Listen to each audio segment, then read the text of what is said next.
Breathing in the very heady atmosphere out here, I see excitement, I see ambition, I feel a certain energy in this auditorium right now. I cannot help but recall myself. I didn't have what I have today. I had a lot of hair.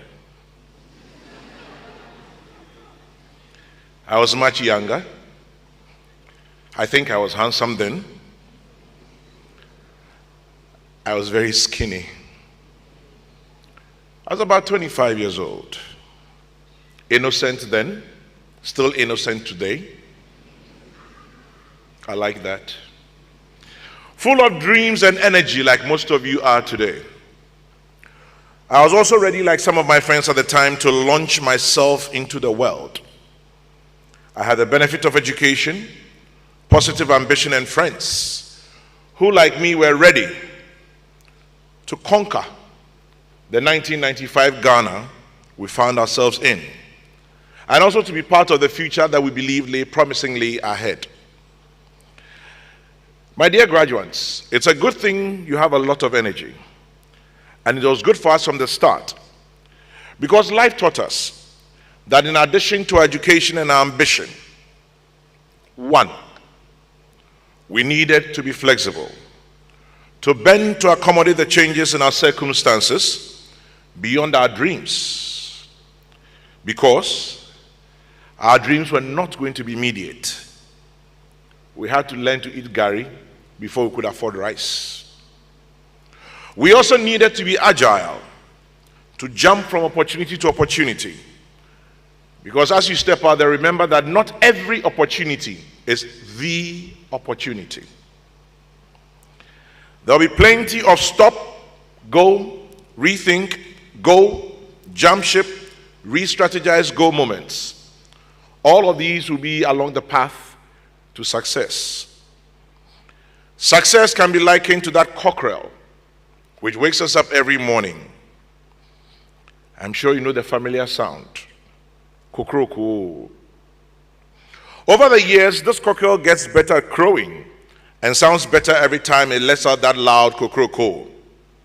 Even when it grows up into a very tough cockerel, it still diligently crows every morning because it has learned that success is a habit, born out of practice, and it's the courage to continue crowing that counts.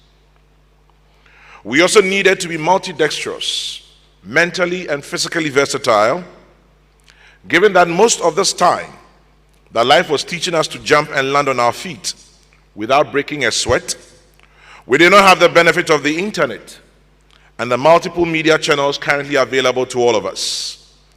You can only imagine how much sweat and blood went into juggling main jobs, side gigs, side hustles, small moves. All of them came at a time.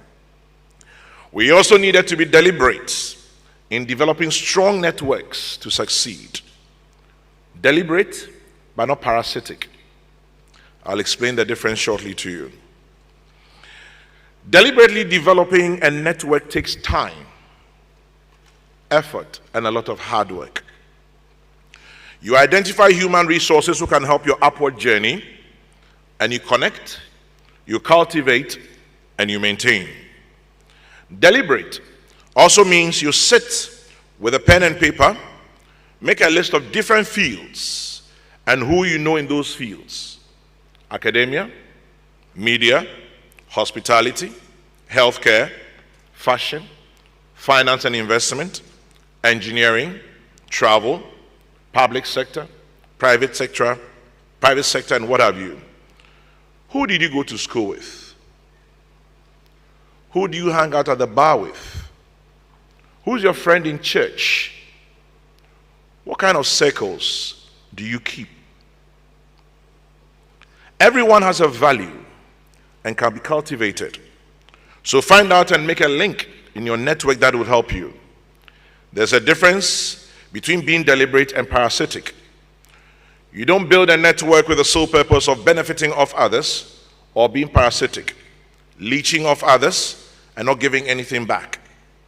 As you step out into the real world, remember, networks have memories. Networks don't take kindly to being used and discarded. Your network must be a trampoline for you. Remember, your network can launch you into the air and catch you when you come down. In the same vein, if somebody within your network has to be launched, make yourself available to help in that launch. Thank you. If you're deliberate, your trampoline can act as a support system, a launch pad, a nest where you can lay your eggs and hatch them with like minds who have your interests at heart. Please remember, your network can make or break you. Believe me when I tell you, ladies and gentlemen, it's taken me over half my lifetime to learn some of these lessons, and I continue to learn. Life in itself is a constant learning curve. Although there's no one formula for success, and you and I will continue to crack the code of success, there's one variable that is in everybody's equation. That variable is time. Let me respectfully borrow the words of the sage, L. Nightingale. I quote, "Never give up on a dream just because of the time it will take to accomplish it. The time will pass anyway." I'll take it again. Never give up on a dream just because of the time it will take to accomplish it. The time will pass anyway. Even though the amount of time will be different for each and every one of us, rest assured that success will not happen in the twinkling of an eye. It will take time. Time that will require the flexibility, agility, deliberateness, and versatility that we have to develop as the icing on the cake of the laurels that today you are receiving from this august institution.